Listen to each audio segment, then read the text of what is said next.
Sino po naniniwala? Kung meron man pinakamagandang memories na iniipon tayo, dapat ito yung memories sa ating pamilya. Totoo ba yan? Alam niyo po, again, kung meron man tayong pinakamagandang iniipon na mga alaala, dapat ito yung alaala sa iyong pamilya. Ang problema, ito po ang reality ng buhay. Hindi madali ang mabuhay na kasundo ang lahat ng miyembro ng pamilya. Totoo ba yan? Totoo ba? Nangyayari na minsan, ang hindi magkasundo, yung mag-asawa. Sino po rito na-experience na yan? Yung walang kabagay-bagay, bigla nagkagalit kayong mag-asawa. And at the same time, minsan, ang hindi naman magkasundo, yung magulang at yung kanyang mga anak. Napansin niyo yan? May mga pagkakataon na magkasundo nga kayong mag-asawa, pero yung anak mo naman ang hindi mo nakasundo. At may mga pagkakataon na ang hindi kasundo, yung kapatid. Alam niyo po, ano pinapakita nito? Trying to live at peace with everyone, especially within family, is not an easy thing. Totoo ba yan? Hindi siya madali eh. Kahit anong pilit mo, kahit anong gustuhin mo na lagi kayong magkakasundo, may point talaga na hindi kayo nagkakasundo. May point talaga na nagkakaroon ng hindi pagkakaunawaan sa loob ng pamilya. But sino naniniwala? Family members should not wage war against each other. Na ibig sabihin, hanggat maaari dapat iniiwasan natin yung madalas na hindi pagkakasundo sa loob ng pamilya. Totoo ba yan? Kasi nga, pansinin nyo, iba yung dating pagka merong hindi pagkakasundo sa loob ng pamilya. Pag ang mag-asawa hindi magkasundo, iba ang atmosphere sa loob ng bahay. Totoo ba yan? Pag yung magulang at yung anak hindi magkasundo, iba rin yung atmosphere sa loob ng tahanan. Pag yung magkapatid sa loob ng tahanan hindi magkasundo, iba rin yung atmosphere sa loob ng tahanan. Alam niyo po, kaya nga doon sa mga mag-asawa, hanggat maaari, dapat minimize natin yung mga panahon na lagi na lang magkagalit, lagi na lang magkaaway, lagi na lang na nagsisigawan, lagi na lang na mayroong samaan ng loob. At maging doon sa mga anak at doon sa mga magulang, dapat hanggat maaari, minimize natin yung mga ganong pagkakataon sa loob ng bahay, sa relasyon ng loob ng pamilya. Kahit nga doon sa mga magbiyanan, alam niyo po, dapat hindi na natin ginagawang normal na ang ganong hindi pagkakasundo sa loob ng tahanan ay lagi at lagi na lang nangyayari. Kasi nga, pansinin nyo, yung biyanan na ibinigay sa iyo ng Panginoon, kahit na ano ang mangyari, iyan na yung biyanan mo eh. Hindi yung biyanan mo eh. At the same time, yung binigay sa iyo ng Panginoon na asawa, yan na yung asawa na hindi mo naman pwedeng pag nag-away kayo, papalitan mo ng papalitan eh. Alam niyo po, maging doon sa mga magkakapatid, hindi natin dapat ginagawang normal na lagi na lang magkagalit. Lagi na lang may samaan ng loob. Kasi nga, it is foolishness to make enemies within our families. Yung bang, pag inisip mo, minsan parang normal sa iba na laging nagkakasamaan ng loob, laging nagkakaroon ng hindi pagkakaunawaan, pero ang totoo, hindi naman dapat talaga na maging normal yon sa loob ng pamilya. Kasi nga, sabi nga natin, it is foolishness na lagi na lang merong, na ang kaaway mo pa, yung pamilya mo pa, yung kaaway mo pa, yung taong lagi mo pang kasama. It is foolishness to put poison in our relationship within our family. Alam niyo po, napakalaking kamalian, napakalaking kahangalan, yung makipag-away sa mga mahal sa buhay. Makipagsamaan ng loob sa mga mahal sa buhay. Lalo na, yung inaaway natin, bawat sandali, kasama mo eh. Madalas na panahon, kasama mo sa isang bubong. Alam niyo po, bilang mga anak, dapat, hindi natin hinahati ang ating pamilya. Let us try to live in peace with one another. Kasi nga, Pansinin nyo, pagka magkaaway ang mag-asawa, minsan, kumukuha ng kakampi doon sa mga anak. Totoo ba yan? Naghahanap ng kakampi doon sa mga anak. At minsan, kung yung magkapatid naman ng mag-asawa, kumukuha naman ng kakampi doon sa mga magulang. Alam niyo po, kung meron man tayong isang bagay na hindi dapat ginagawa sa ating pamilya, yung bang hindi natin dapat ito hinahati. Because, tandaan niyo po, family members are permanent. Tandaan niyo po, permanent. Permanenteng mga tao na nilagay ng Diyos sa buhay mo. Kung bakit may mga mag-asawa na nagkakalayo, hindi nagiging permanente na magkasama, kasi hinayaan na lang nila na yung hindi pagkakasundo mag-serve para sila ay maglayo ng landas, maghiwalay ng landas sa buhay. Bawat miyembro ng pamilya natin, tandaan niyo po, permanenteng bahagi na ng buhay mo. At walang paraan para siya ay sirain ng mundong ito o para masira ng mundong ito. Hindi mo pwedeng tanggalin sa buhay mo yung pagiging kapatid ng ibinigay ng Diyos na kapatid sa'yo. Hindi mo pwedeng tanggalin sa buhay mo yung magulang na ibinigay ng Diyos sa'yo bilang magulang mo. They were permanent fixture ng ating buhay. They are permanent part of our journey ng ating buhay. Bahagi sila, permanenteng bahagi ng buhay natin. So, pagka tayo ay nagkakaroon ng pakikipag-away, hindi pakikipagkasundo, pagkakaroon ng samaan ng loob sa loob ng pamilya, sa mga taong, sabi ko nga po sa inyo, permanenteng bahagi na ng ating buhay. Alam niyo po, hindi tayo makakatakas doon sa tinatawag na frustration at stress ng buhay. Sino naniniwala? Sobrang nakaka-stress, nakaaway mo yung pamilya mo. Kaaway mo yung asawa mo, kaaway mo yung biyanan mo, kaaway mo yung kapatid mo, kaaway mo yung anak mo. Sobrang nakaka-stress sa buhay yon. Sobrang stressful yung may kagalit ka sa buhay. At lalo na, again, yung kagalit mo, yung mga taong pinakamalalapit pa sa buhay mo. Now, ang tanong, paano tayo makakaiwas doon sa mga sigalot, sa mga tao sa loob ng ating pamilya, at mabuhay tayo ng payapa? Sino po naniniwala? Pwede namang mangyari yun sa ating pamilya. Totoo ba yan? Na, bagamat may mga kahinaan tayo, may mga pagkakamali tayo, ay hindi maging permanente sa atin, yung lagi na lang tayong may awayan sa loob ng pamilya. Alam niyo po, unang-una, paano natin mapapanatili yung pagkakasundo sa loob ng pamilya? Yung tanggapin natin na ang pamilya may kahinaan at pwedeng magkamali. Totoo ba yan? Sino naniniwala? Bawat miyembro ng pamilya natin may mga kahinaan yan eh. At pwedeng magkamali any moment sa kanilang buhay. Kaya nga, ang sabi doon sa Psalms 103:13-14, the Lord is kind to all who worship Him. Alam niyo po, lahat tayo mula lang naman sa alabok. Totoo ba yan? Yung alabok na hindi perpekto.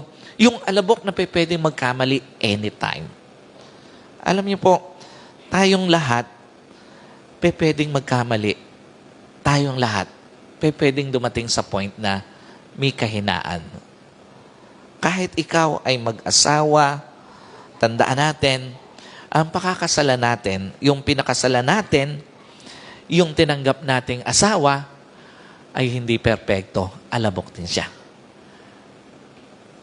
Yung nanay natin, yung tatay natin, yung mga kapatid natin, yung mga mahal natin sa buhay, lahat sila imperfect creatures mula sa Diyos. Yung palang, alam niyo po, pag hindi natin tinanggal sa ating isipan yung reality na yon, alam niyo po, mababawasan na yung frustration natin eh. Pagka may mga pagkakataon na nagfe-failed sa atin ang isang mahal sa buhay, nagkakamali sa atin ang isang mahal sa buhay, doon lang sa point na yon, mababawasan na yung stress, mababawasan na yung disappointment mo, mababawasan na yung frustration mo. Kasi nga, malinaw sa'yo, nagkakamali ang tao. may kahinaan ang tao. Kaya nga, alam niyo po, mas mataas yung kinalalagyan natin ng mga expectation natin sa isang miyembro ng pamilya. Pagka nabigo tayo sa kanila, pansinin nyo, parang ang lalim ng sugat. Totoo ba yan? Yung mga asawa, dahil ang taas-taas ng expectation mo doon sa asawa mo nung magkamali sa'yo, ang lalim ng iniwang sugat sa'yo. Yung mga magulang, ang taas-taas ng expectation sa kanilang anak, pero nung mag-failed yung kanilang anak, nung biguin sila ng kanilang anak, ang lalim ng hinanakit na naiwan. Gayon din sa iba pang mga bahagi ng ating pamilya. Alam niyo po, mas mataas yung expectation natin pag nabigo tayo doon sa expectation natin sa kanila, mas nasasaktan tayo. Mas napuprostrate tayo, mas nai-stress tayo. Kaya nga, pansinin nyo, pag pinagtaksilan ka ng boyfriend mo, ng girlfriend mo, yung wife mo, yung husband, talagang nalulungkot tayo eh. Wala naman sigurong nalungkot na napagtaksilan eh. Totoo ba yun? Yun lang nagkalamigan, yung mas malamig pa dito sa ganitong klase ng aircon na meron tayo, doon sa mga mag-boyfriend, mag-girlfriend, masakit na yun, malungkot na yun eh. Totoo po ba? Pagka lumulungkot o lumalamig ang relasyon, nasasaktan tayo eh. Nalulungkot tayo. So, walang tao na sumaya matapos siyang pagtaksilan. Matapos siyang saktan. At tandaan natin yung mga taong pinagkatiwalaan lang naman natin yung pwedeng magtaksil sa atin. Pag hindi mo naman pinagkatiwalaan, baliwala naman sa'yo kahit na ano gawin yan eh. Pero dahil pinagtiwalaan mo, binigay mo yung puso mo ng buong buo, nasaktan ka. But pag mahal mo ang tao, you should learn to accept that human being lang siya.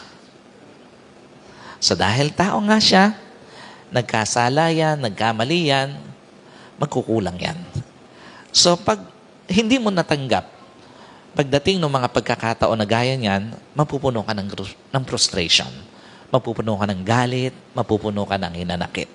Pero once na natanggap mo, na yung boyfriend mo, yung girlfriend mo, yung asawa mo, yung husband mo, yung wife mo, na sila ay mga human being,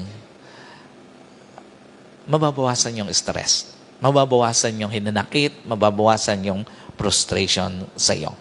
So, bago pa magkasala, magkamali, magkulang, decide to accept ng imperfection ng taong pinili mong mahalin sa buhay mo. So, alam niyo po, again, yung mga greatest frustration natin, they were born out of our greatest expectation. Mas mataas ang expectation mo, pag nabigo ka, mas masa. So another thing, para mapanatili natin na naiiwasan yung lagi na lang may hindi pagkakasundo, lagi na lang mayroong pag-aaway, samaan ng loob, bago maging mabuti sa iba, sa pamilya mo na. Alam niyo po, isa sa mga source ng kasakitan ng loob sa pamilya, yung hindi mabuting pakikitungo. Totoo po ba nangyayari yan? Yung hindi mabuting pakikitungo doon sa mga mag-boyfriend, mag-girlfriend, yung bigla na lang kayo nag-ghosting sa isa't isa? Nangyayari po ba yan? Yung mga bigla na lang na wala na tayong pakialam sa isa't isa, and then sa mga mag-asawa, yung bigla na lang na hindi na nagpapakialaman sa isa't isa. Alam niyo po, kung meron ng pinakapangit na pakikitungo na mapapakita ang isang tao sa isang bahagi ng buhay niya, yung maging rude ka sa pakikitungo sa kanya. Alam niyo po, sa mga anak, may mga anak na, napansin niyo, pag lumabas, parang ang bait-bait sa ibang tao, pero pagdating sa loob ng pamilya, ng tahanan, parang kaibigan lang o barkada lang yung kausap, pero magulang niya. May mga asawa na pagdating doon sa trabaho, parang napakagiliw doon sa mga katrabaho niya. May mga paakbay-akbay pa, may paala-alalay pa, pero pagdating sa asawa, ani na lang itulak. Napansin niyo yan? Alam niyo po, again, kung meron man tayo na dapat binibigyan ng pinakamabuting pakikitungo, dapat ito yung miyembro ng pamilya natin. Yung mga anak dapat pinakamagandang pinakikitunguhan mo sa buhay mo, magulang mo. Doon sa mga asawa, dapat pinaka-sweet ka dapat sa asawa mo. Doon sa boyfriend, sa girlfriend, dapat pinaka-sweet ka doon sa boyfriend mo, sa girlfriend mo, hindi doon sa mga kabarkada mo. Alam niyo po, ito ang baliktad na katotohanan eh. We have the tendency to be rude to people who are very close to us. Sobrang baliktad. Dapat sila yung hindi tumatanggap ng pangit na pagtrato sa atin. Dapat kung meron mang pinakahuling tao na mapapakitaan mo ng pangit na trato, dapat yung pamilya mo yan. Sa lahat ng tao sa mundo, dun sa mga tao na permanent na bahagi ng buhay mo, dapat sila yung pinagpapakitaan natin ng magandang pakikitungo. Yung asawa, magulang, anak, kapatid, o yung kung kayo yung mga mag-boyfriend, mag-girlfriend pa lang, hindi yung mag-boyfriend, mag-girlfriend pa lang kayo, nagsusuntukan na kayo. Masin niyo, mayroong isang nag-viral sa FB na kung saktan yung babae, gano'n na lang. Alam niyo po, kahit ano mangyari, tandaan niyo, nandiyan na sila sa buhay mo. Lalo na, legally, kung kayo'y mag-asawa na, hindi mo na pwedeng isauli sa nanay niya yan nang hindi ka masasaktan o hindi siya masasaktan. Tsak merong magiging damage sa emotion. May magiging damage sa buhay. Ganon din naman sa mga magmagulang, hindi mo pwedeng lagi na lang sasaktan pagpapakitaan ng hindi maganda ang iyong magulang o ang iyong mga kapatid. Kaya nga, lagi nating tatandaan, yung ating kabutihang loob, dapat laging nakareserve yan doon sa mga taong pinakamalapit sa'yo. Doon mo unang dapat pinararamdam yan. Yung kabutihang loob mo, yung kabaitan mo, yung pagiging magalang mo, doon muna sa mga taong pinakamalapit sa'yo bago mo dalhin sa labas ng bahay, doon muna sa loob ng tahanan nyo. So, again, kung meron mang unang-unang dapat makatamdam ng kabutihan natin, pamilya natin yon. Ikatlo, para mapanatili natin yung pagkakasundo, maiwasan yung lagi na lang samaan ng loob, sakitan ng kalooban, pahalagahan ng payo, pagtutuwid ng magulang. Alam niyo po, sino naniniwala? Iba pa rin naman ang turo talaga ng magulang eh. Totoo po ba yan? Napansin niyo? Iba pa rin ang turo ng magulang kumpara doon sa turo ng ibang mga tao sa buhay mo. Kasi nga, yung turo ng magulang, yung pag-ibig ng magulang, probably kasunod doon sa pinaka-purest love mula sa Diyos, yung pag-ibig ng magulang sa kanyang mga anak. Alam niyo po, kung yung pag-ibig ng magulang, ito yung kasunod na pinaka-purest love, kasunod ng pag-ibig ng Diyos sa tao, probably or definitely, itong turo nila, ito rin yung pinaka-purest teaching na tatanggapin mo sa buhay mo. Kasi hindi sila magbibigay sa'yo ng turo na ikapapahamak mo eh. Hindi sila magbibigay ng turo sa'yo na isang araw masasaktan ka lang. Hindi sila magbibigay ng turo sa'yo na isang araw mawawala ng kwenta pagkatao mo. No, lahat ng turo ng isang magulang, dadaling ka niyan doon sa ikabubuo mo eh. Hindi sa ikasisira mo eh. Bagamat kung minsan parang awkward ang dating sa atin, parang corny, parang OA ang dating sa atin ng mga turo ng magulang, pero tandaan nyo po, kung meron mang pinakabubuo sa'yo sa pagkatao mo na turo yan ng mga magulang mo sa'yo. Kung meron mang talagang napaka-sincere na turo, ito yung turo ng magulang mo sa'yo. Yung turo ng magulang mo na dadaling ka doon sa dapat mong marating sa buhay mo. Yung hindi ka maiiwan sa buhay. Yung hindi ka mapapahamak sa buhay. Alam niyo po, ito ang totoo. may mga pagkakataon na yung tinatanggap nating turo mula sa labas, mula sa ibang tao, pag tiningnan mo, ang kinahantungan, pagkapahamak mo, pagkasira ng buhay mo. Pero yung turo ng mga magulang, lahat yun puro sa ikabubuti. Ang problema lang, minsan, pansinin nyo, kung kailan nasaktan na tayo, napahamak na tayo, saka pa natin nare-realize yung importansya nung sinabi sa atin o itinuturo ng magulang sa atin. Kaya nga sa mga anak, huwag nating intayin na may mga matitindi at malalalim na damage na sa atin, saka pa tayo magpapahalaga sa tinuturo sa atin ng ating mga magulang. Alam niyo po, may mga pagkakataon, bago tayo dumating doon sa realization ng buhay, para lang yung sa prodigal son ang dami nang naging damage sa kanya, ang dami na niyang naging sugat sa buhay, bago pa siya dumating sa point of realization ng buhay niya na tama nga pala yung kanyang ama. So, dito, alam niyo po, tandaan natin, pwedeng minsan magkamali ng payo ang magulang, pero hindi magiging intentional yon. Hindi intentional, ipapahama ka ng magulang mo. Hindi intentional na dadaling ka sa isang mahirap na buhay mula sa iyong mga magulang. It is always for you to upliftment and betterment of your journey. Yung mga sinasabi nila sa buhay mo. So we should honor yung mga parental advice and not forsake it. Ibig sabihin, huwag nating kalilimutan.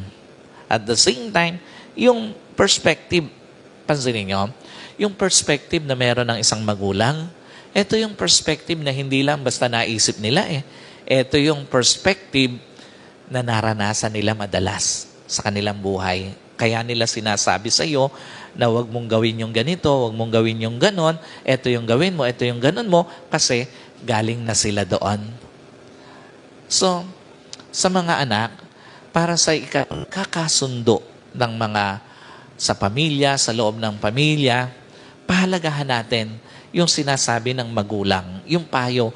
Wag yung nagkaroon lang tayo ng profesyon, nakapagtapos, parang babaliwalain mo na yung mga payo. Wag yung nagkapera ka lang, baliwala na yung sinasabi sa iyo ng magulang mo. No, kahit ano pa ang marating mo sa buhay mo, wala kang matatagpuan na kasing sincere ng payo ng magulang mo mula sa ibang tao.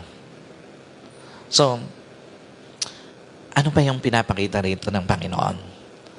Para maiwasan natin yung hindi pagkakasundo sa loob ng tahanan, laging piliin yung pagtanggap at pagpapatawad kaysa paglalayo.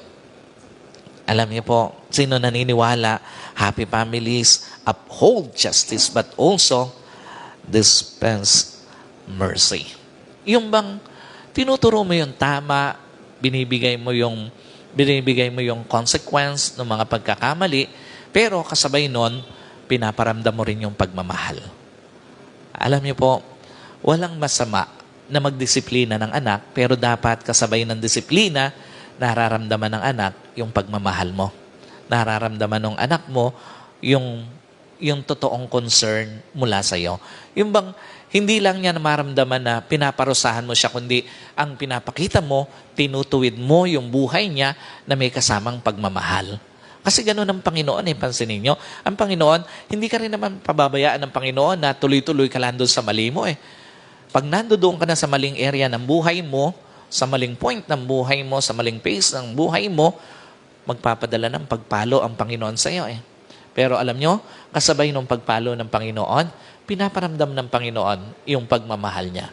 Na ginagawa niya yon kasi mahal ka niya. Ginagawa niya yon kasi gusto niya maitama yung buhay na unti-unti nalalayo na sa tama.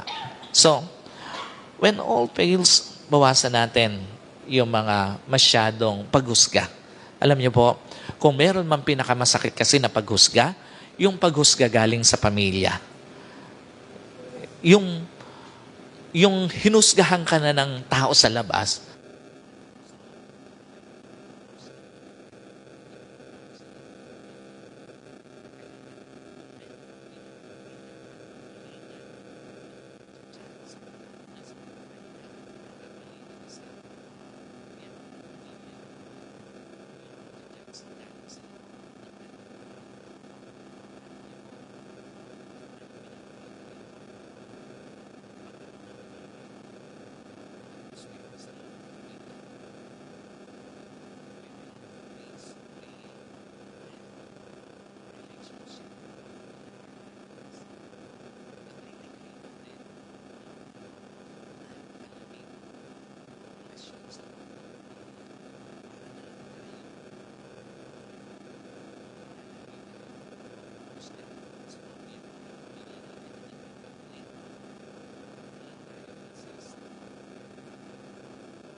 The more you get their imperfections, the more you inflict wounds on your relationships. Pagka lagi na lang yung kahinaan ang titignan natin, lagi lang nating palalalimin, mas lalo lang nating palalalimin yung sugat na may. Doon sa nakaraan, hindi ko nakasundo.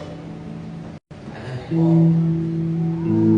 sa lahat ng mga members ng pamilya, asawa ka man, magulang ka man, anak ka man, kapatid, lagi niyo pong tatandaan.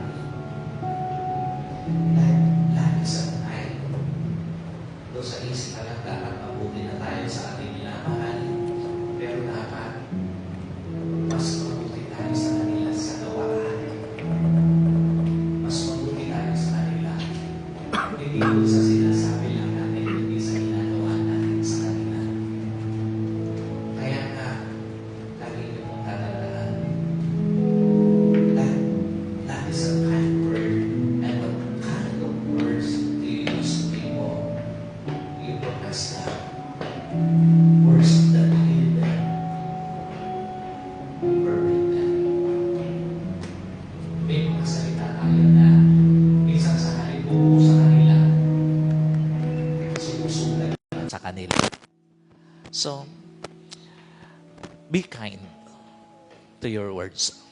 Sa asawa mo, sa anak mo, sa kapatid mo, sa mga boyfriend, girlfriend, be kind to your words.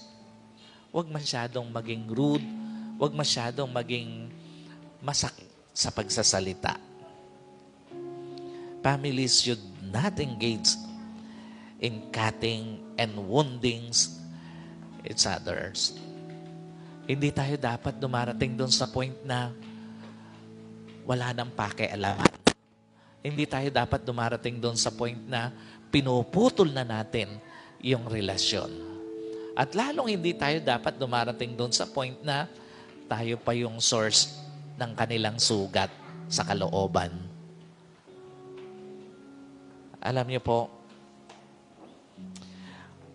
iwasan natin na alam na nating may sugat na siya doon sa area na yun ng buhay niya, dadagdagan pa natin. Alam niyo po,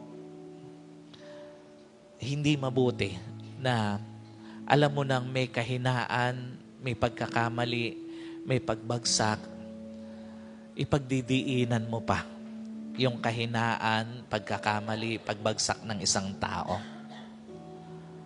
Again, ano ba yung pinakamagandang memories na naaalala natin sa isang tao? Di ba yung kanilang kindness sa atin? Kung meron man tayong pinakamagandang memories na naaalala sa ating asawa, yung magagandang ginawa niya sa atin eh. Yung mabubuting ginawa niya sa atin. The same concept sa ating magulang. Kung merong hindi nawawala sa isip natin, alaala natin, yung magandang ginawa sa atin ng magulang natin eh. At the same time, maging doon sa ating mga kapatid, kung meron mang pinakamagandang memories tayong hindi na naiiwanan, yung magagandang ginawa sa atin ng ating kapatid. So, ano ang gustong iwan sa atin ng Panginoon sa hapong ito? Alam niyo po, bilang bahagi ng isang pamilya, mas pahalagahan natin yung pagpaparaya kesa doon sa mga karapatan natin, kesa doon sa mga stands natin. Mas pahalagahan natin yung pagbibigay kesa pagtanggap. Mas pahalagahan natin yung pagtitiis nila kaysa pagtitiis natin sa kanila. Pagka tinignan nyo yung mga bagay na yon, parang dihado ka doon eh. Pero alam niyo po, kung nagmamahal ka at gumagawa ng mabuti, kahit hindi nasusuklian yung ginawa mong pagmamahal at kabutihan, in the end, loving, kindness, acceptance, always wins. Laging iyon yung panalo eh. Yung pagmamahal, pagpapatawad, pagtanggap, kumpara doon sa igiit mo. Yung karapatan mo, igiit mo yung stance mo. So again, as a family, let us always choose ng mga bagay na magandang babalikan nila sa atin. Alaala mula doon sa mabubuting pakikitungo mo sa kanila. Hindi lang sa salita, hindi lang sa isip, higit sa lahat, sa gawa. Ipinakita mo yung pinakamabubuti na pakikitungo sa kanila. So church, families,